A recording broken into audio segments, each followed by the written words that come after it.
Minha filha, eu não nasci pra agradar ninguém, não. É, não agrada tua mãe não, pra tu ver como o couro come.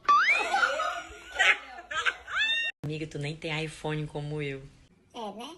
Pois quando tu for lá no centro e vier pedir a minha moto, eu vou mandar tu ir no teu iPhone. Amiga, tá bom de tu evoluir, viu? Oxe, e agora eu virei Pokémon pra tá evoluindo?